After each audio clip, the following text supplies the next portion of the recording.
शुक्रिया जनाब स्पीकर साहब। शुक्रिया जनाब स्पीकर साहब। जनाब स्पीकर साहब, जलाल खान आप तो शरीफ रखे ना, अभी वो टाइम गुजर गया, पहले ये अभी बातें सुन लें ना फिर आप। जनाब स्पीकर साहब, 79 में रशिया ने अफ़गानिस्तान पे इन्वेजन किया। आपके सेक्रेटरी साहब को भी कुछ याद होगा, मेरे जूनियर थे, हम यहाँ हॉस्टल में थे, मैं 5वीं जमात में था। मुझे तो गुलून पे खबर याद है, शायद इस हाउस में बहुत से लोग इस तरह हो जिसने किस्से सुने होंगे लेकिन हकीकत नहीं देखी। यह बीती हम अगर वो उस वक्त टोरस कहते थे उसको, फोर्ड वैगन को, तो उस पे जाते थे, उस पे धमाके होते थे, पिक्चर हाउस धमाका, हॉस्पिटल धमाका। फिर हमने ये देखा कि यहाँ पे मदरसों का एक जाल बिछाया गया, वहां से हमारे पठानों को तरगीब दी गई जिहाद की। अमेरिका से 2 बेरी जहाज जिहादी निसाब लेके आए।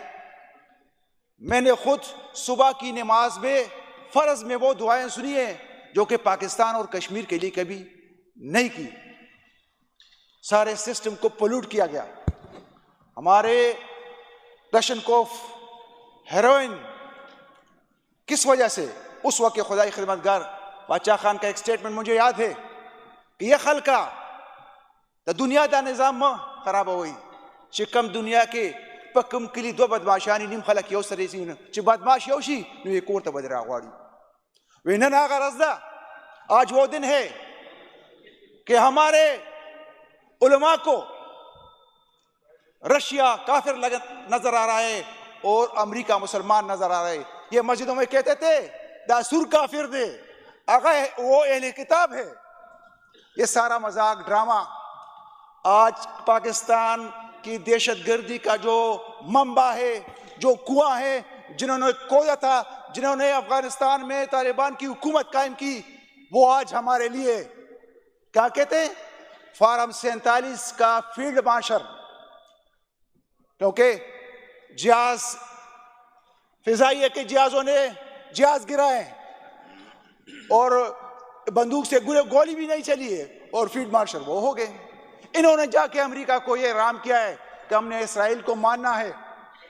इन्होंने वहां अंगूठा लगाया है। इसलिए तो ट्रंप कह रहा था कि किधर गया मेरा फेवरेट फील्ड मार्शल। इन्होंने मिनल का बक्सा उनको हाथ थमा दिया था। आज जो पाकिस्तान में हो रहा है, क्या ये अमन व अमान की तरफ हम जा रहे हैं?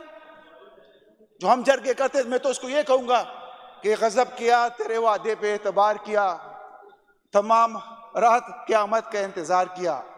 जनाब स्पीकर, कल के इलेक्शन अगर यह सवाबी में होता तो हम बंदूक लेके जाके और आरओ के ऑफिस के आगे खड़े होते। ये हुआ है हमारे साथ, हमने किया है और अपना एनए के दोनों सीटें जो वहां से निकाल के आए। मैं ये भी कहता हूं कि हमारी हुकूमत है। वज़ीर आला साहब से मेरी ये रिक्वेस्ट है कि किधर हमारे डीसी का क्या रोल है, हमारे डीपीओ का क्या रोल है, किधर जा रहे हैं? खाना जंगी की तरफ जाएंगे। आइंदा इलेक्शन में लोग बंदूकें लेके आएंगे, क्लशनकोफ लेके आएंगे, तो क्या इनको बॉर्डरों पे फेंस लगाना था, लगा लिया। जो बॉर्डर का काम है वो ये पीटीआई के पीछे लगे हुए हैं। तो क्या इन इकदामात से और ले ले जुडिशरी को, उसका तो जनाजा पार्लियामेंट ने निकाल दिया है, उसको तो 26वीं आईन ने दफन कर दिया है। बाकी जो कुछ कसर रह गया वो 27वीं आईनी तरमीम पूरा कर रहा है। हमारे वजीर आला जाके अडियाले में जाता है, 6 मरतबा उनको रोका गया है। अगर हम टिकटॉकर को कल यहां रोके तो क्या होगा? हम वो शेख चिली जो आता है इंफॉर्मेशन मिनिस्टर, उसको अगर हम यहां रोके तो क्या होगा? हमें इस तरह मजबूर ना किया जाए, क्योंकि हम पाकिस्तान को बिजली देते हैं, पाकिस्तान में हमारा गैस जाता है, पाकिस्तान में हमारा वाटर, हमारा सोर्सेज है। हमने पंजाब के कई शहरों को पानी दिया है। जनाब स्पीकर, ये उस तरफ जा रहे हैं कि हम वो काम करेंगे जिन्होंने वर्दियों में कहा कि आपकी पतलूनों की टट्टी हमें याद है, उसको कुछ नहीं। इलेक्शन कमीशन हमारे चीफ मिनिस्टर को कहता है इलेक्शन कमीशन आपने क्या किया? 25,000 लीड के एक बंदे को आपने हरा दिया, मियां अजहर के सीट में आपने उनको हरा दिया और उनको जितवा दिया। जिधर पीटीआई ने सूबाई असेंबली में बाइकाट किया है, वहां पे टर्नआउट ही नहीं है। इन्होंने ऐलान की मसाजिद में कि निकलो, कोई निकलने वाला नहीं। आप देखें उनका टर्नआउट देखें। तो यह हकीकत है। अगर जो अफगानिस्तान के साथ हमारे 4 गेटवे से बंद है, $1 बिलियन के लिए ये IMF को रोते हैं, उसके पांव पड़ते हैं, और अफगानिस्तान के हमारे 1 गेटवे के $2 बिलियन सालाना है, उसको नहीं देखते।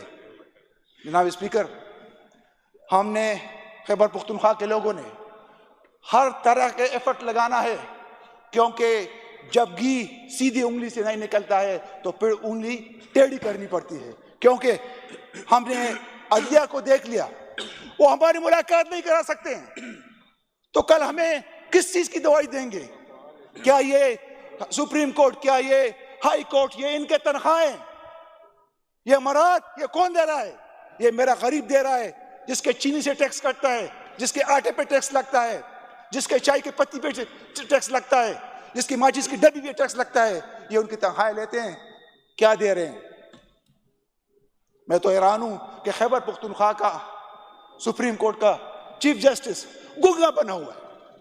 इख्तियारात उसके खत्म हो रहे। 2 चीफ जस्टिस हो गए एक मुल्क में। उनका ट्रांसफर जो है ना, वो सियासी लोग करेंगे। गटर लाइन लगाओ इसको। जनाब स्पीकर, अफगानिस्तान के साथ हमारी एक जुबान है, एक मजहब है। हम जब इंतकाल करते हैं तो कौम अफगान लिखते हैं। ये हमारे अकानिया के मदरसों से, पंचपीर के मदरसों से ये लोग पढ़ के निकले हैं। हमें इन हमारे जो बड़े हैं यहाँ के, इन मदरसों के, उनको एंगेज करना चाहिए, उनको साथ लेके जाना चाहिए। और ये फेडरल गवर्नमेंट जो तमाशे कर रहे हैं, तो ये बहुत हो गया है। आपने हमें वो जनरल ज़िया की एक आंख वो रोती थी और दूसरे आंख में उसमें क्या कहते हैं, उसमें बगल में चुरा और मुंह में राम राम, वो दिन याद है। ये MRD किस लिए बनी थी? मुनी साहब, MRD ने क्या किया था? ये जनरल ज़िया के सताए हुए लोग थे। प्लेसमेंट ब्यूरो क्यों बनी थी? जो सारे पिपलियों को क्लास 4 की तालीम वाले को क्लास 4 दिया और 17 को 17 दिया, उन्होंने इसको लीगल कवर भी दिया। जनाब स्पीकर साहब, हमने इस पे एक्शन लेना है। आपने लेटर स्पीकर नेशनल असेंबली को लिखना है। हमने इस पे कोर्ट में जाना है। हमने इसके, अगर हमें जरूरत पड़ी तो इंशाल्लाह, हमें लोग कहते हैं कि आपने खान साहब के लिए क्या किया, तो ये कुछ करने का वक्त है। तो मैं इंशाल्लाह चीफ मिनिस्टर जिस तरह एंकर से मिल रहा है, जिस तरह मीडिया के, उनको गरीबों को भी टीका एक्ट ने उसका गला दबाया है, वो क्या कर सकते हैं? वो अपना रोल नहीं अदा कर सकते। मालिकों के सामने वो बेबस है। तो जो लोग बोल सकते हैं उनको तिरा लेके जाएं, उनको वो मस्जिद दिखाएं जिसमें उनके दफ्तर हैं, इनमें वो मदरसे दिखाएं जिसमें उनके दफ्तर हैं। जनाब स्पीकर, मैं ये मुतालबा करता हूँ फेडरल गवर्नमेंट से भी और यहाँ से भी। देखिए, जब सच बोला जाता है तो अपोजिशन की कुर्सियां खाली होती है। हम किसके लिए बात कर रहे हैं? फेडरल गवर्नमेंट का जरगा कौन?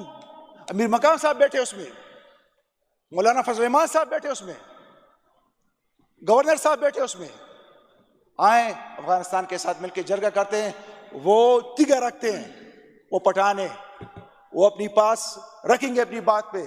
लेकिन ये नहीं हो कि गुड और बेड। तो गुड हमारे लिए, रात को आप करक बंद करो, आपको उसको लकी मरवत को बंद करो, आप ये खान में नहीं जाने दोगे, नो गो एरिया है। आप बनू में जाके सड़कें बंद करो, आज ये सड़क बंद।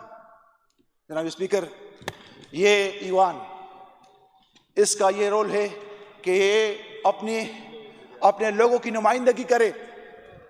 हमारे जो जमजला है, इसमें क्या चीज है? सुप्रीम कोर्ट का जज कहता है कि ये क्या बात है कि जहां पे मादनियात हैं वहां पे तालिबान है, और जिस जिले में मादनियात नहीं है वहां पे खैर खैरियत है। तो इससे आप सबक सीख ले। मैंने आपका वक्त लिया सर। मैं अपोजिशन को ये रिक्वेस्ट करता हूं कि इस जरगे को, वो पतलूनों वाले जरगा नहीं है, ये पगड़ियों वाला जरगा है। ये जाके पगड़ी वाले पाँव में रखते हैं पगड़ी की, भाई मेरा जो है मेरी इज्जत रखो। तो इंशाल्लाह अफगानिस्तान का ये जरगा शेरपाव साहब ने पिछले दौर में एज ए इंटीरियर मिनिस्टर कामयाब जरगा दिया। अगर हमारे चीफ मिनिस्टर, साबिका चीफ मिनिस्टर और पार्टियों के चीफ मिनिस्टर वो अपना रोल अदा करे तो इंशाल्लाह ये दीवार हम लगा सकते हैं। जनाब स्पीकर साहब देखें, इन्होंने इधर गेट लगाया है, बुआ बनकर ते चुट्टी, उधर गेट लगाया है, क्योंकि ये दोनों बड़े यहां से गुजर गए जो हमारी हिफाजत करेंगे, उनको इतना डरे।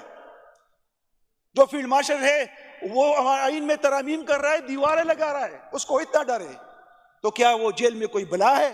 नहीं, सिर्फ ला इलाहा इल्लल्लाह वो कहता है कि मेरा रब सब कुछ करने वाला है, और इसलिए उसके पीछे कौम है। और ये इंटरनेशनल मीडिया आप देख ले, सोशल मीडिया आप देखें, ये बात नहीं है कि मेरा भाई वो हो गया, इसमें MPA MNA हो गया तो मैं खुश हो गया, नहीं, ये आग आपके जो है ना दामन को छुएगी ये आग। तो हमारी अपने ज़मीर का बोझ हल्का करने के लिए और साथियों को अफगानिस्तान के मसले को हल करने की सब अपनी अपनी जगह कोशिश करें। थैंक यू जी, शुक्रिया।